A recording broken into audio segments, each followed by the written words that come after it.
जय माता दी। आप सभी को हर हर महादेव। मैं नागेश्वर महाराज आप सभी का स्वागत करता हूं। मैं दोस्तों, आज आप सभी को बताऊंगा कि एक्सीडेंटल आत्मा अगर आपको पकड़ रखा है तो उससे आप कैसे निकालोगे।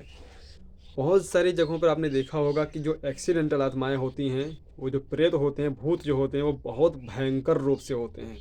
वो किसी भी प्रकार से लोगों को जल्दी छोड़ते नहीं हैं, पकड़ लेते हैं तो बड़े बड़े तांत्रिक बाबा लोग भी पीछे हट जाते हैं एक्सीडेंटल आत्मा से, क्योंकि वो बहुत ही खतरनाक होता है।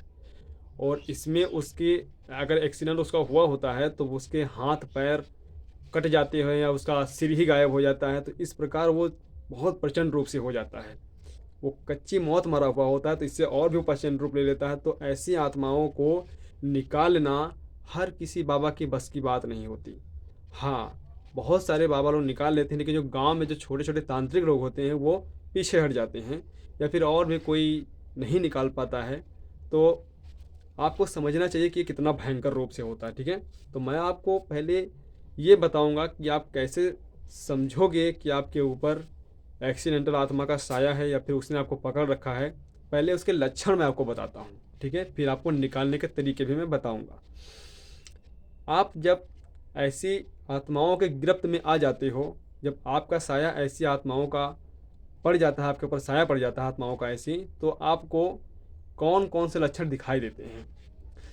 पहली बात तो ये है कि जब आप घर से निकलोगे तो निकलने में आपको डर लगेगा कि कहीं मुझे रास्ते में मेरा एक्सीडेंट ना हो जाए, या फिर आपको घबराहट सी होने लगेगी। जब आप बाहर निकलोगे आपके मन में उल्टे सीधे ख्याल आएंगे, मरने का ख्याल आएगा। कभी कभी आप कुछ किसी चीज़ को देखोगे तो देखते ही रहोगे कि लाओ उसी में मैं कूद जाऊं, या फिर ऐसा लगेगा कि मैं किसी ट्रक के नीचे आ जाऊं, किसी ट्रेन के नीचे आ जाऊं, या फिर फांसी लगाने का मन करेगा। ऐसे बहुत सारे लक्षण होते हैं। ठीक है, जो आत्मा जो एक्सीडेंटल होता है वो इसी प्रकार से करवाता है, क्योंकि उसकी यही हरकत होती है, उसकी यही आदत होती है करवाने की। और वो यही चाहता है कि आप भी ऐसी हरकतें कर लो और उसके साथ में चले जाओ। ठीक है, ऐसी आत्माएं जब आपको मारती हैं या फिर ऐसी आत्माएं जब आपको ले जाती हैं साथ में मार के, तो वो अपनी तादाद बढ़ाते हैं, अपने आप को मजबूत बनाते हैं। तो ऐसे लक्षण आपको दिखते हैं। ठीक है, घर पूरा बर्बाद हो जाता है जब एक्सीडेंटल आत्मा आ जाता है। ठीक है, आपके घर में चिड़चिड़ापन हो जाएगा, घर में गंदगी सा लगेगा, जलने जैसे बदबू आएगी, खून के छींटे मिलेंगे। सपने में आपको कोई मरा हुआ इंसान जिसका सिर गायब होगा, या फिर कोई खून खून से लथपथ इंसान आपको दिखाई देगा। ये सारे लक्षण इसके होते हैं। ठीक है, तो इस प्रकार से आपको पहचानना है कि एक्सीडेंटल आत्मा आपको पकड़ रखा है। ठीक है, तो आपको निकालना कैसे है इस आत्मा को अपने अंदर से, इस प्रेत को कैसे निकालोगे आप।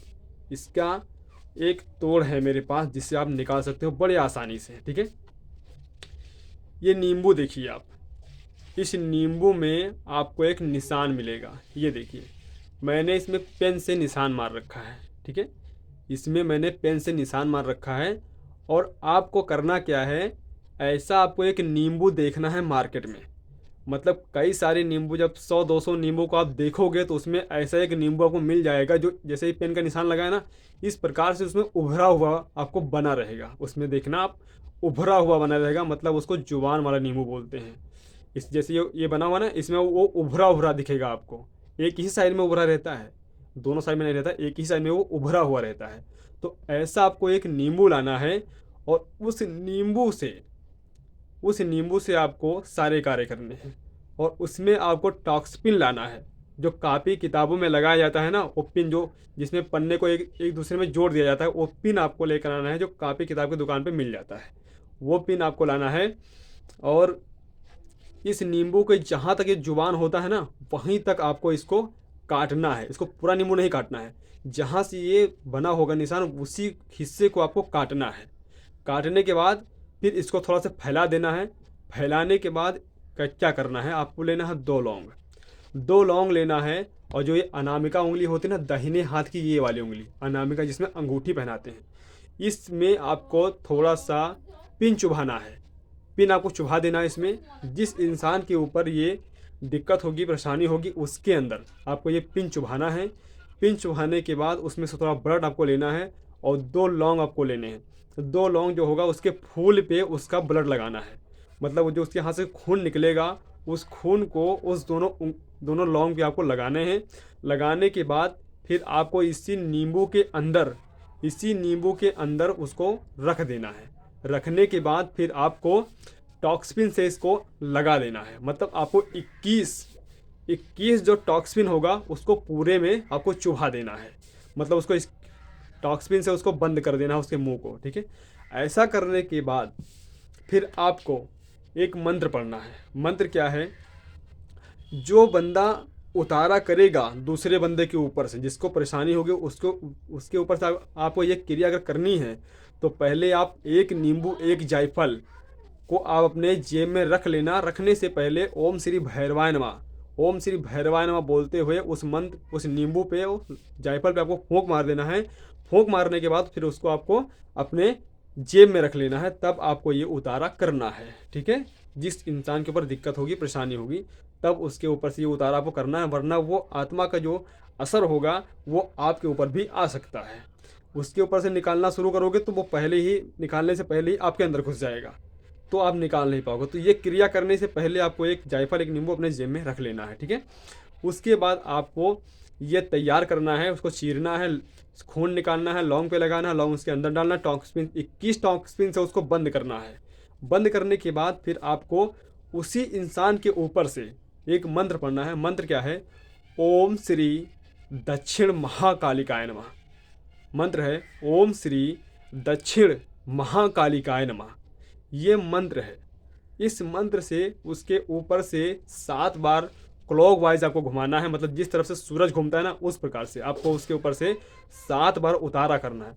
उतारा करने के बाद इसको ले जाना है आपको शमशान में। और शमशान में ले जाने से पहले आपको 2 बातों का ध्यान रखना पड़ेगा। एक लड्डू आपको लेना है और एक बोतल आपको दारू लेना है। ठीक है, एक लड्डू और 2 बोतल आपको, एक लड्डू और एक बोतल आपको दारू ने, जो वाइट वाला होता है ना, वो जो शीशी आती है वाइट वाली, मतलब वो देसी दारू, उसको आपको ले जाना है 1 शीशी। फिर वहाँ पे जाना है और कम से कम 1.5 हाथ आपको गड्ढा खोदना है। 1 हाथ या 1.5 हाथ, मतलब 1.5 फीट आपको गड्ढा खोदना है। 1.5 फीट के मतलब 1 फीट 1.5 फीट खोद लेना आप। फिर उसको उसमें डाल देना है। डालने के बाद जब आप उस नींबू को ले जाओगे, फिर उस नींबू को गड्ढा खोदने के बाद उसमें आपको डाल देना है गड्ढे में। गड्ढे में डालने के बाद फिर उसको आप मिट्टी से ढक देना है। ढकने के बाद फिर आपको उस पर आपको लड्डू रखना है। और लड्डू रखने के बाद फिर उसके बगल में उसी के ऊपर आपको शराब खोल करके उसी पे आपको ओम श्री दक्षिण महाकालिकाय नमः, ओम श्री दक्षिण महाकालिकाय नमः आपको बोलते हुए उसी के ऊपर आपको दारू को गिरा देना है।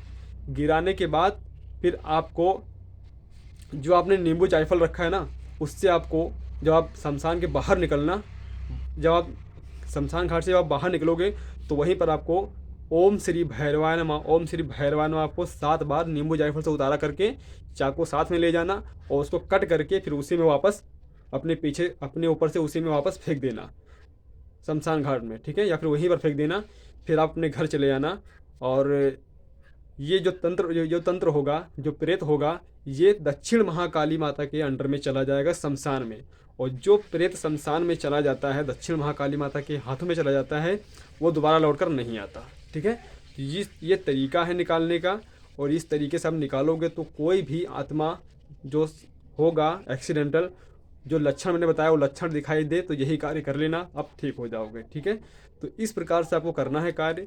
और मैंने आपको बताया जो वो पूरी तरह से अच्छे से समझना पहले, उसके बाद उतारा कर लेना। कोई दिक्कत मुसीबत होगी तो हमें संपर्क कर लेना। मेरा मोबाइल नंबर है 9839340955। इस पर आप फ़ोन कर लेना, मैं आपको पूरी जानकारी समझा दूंगा। ठीक है, ये वीडियो पसंद आया हो तो लाइक करें, चैनल को सब्सक्राइब करें। जय माता दी, जय भैरव, जय महाकाल, जय महाकाली, जय गुरुदेव, हर हर महादेव, शंभु सूत्रधारी।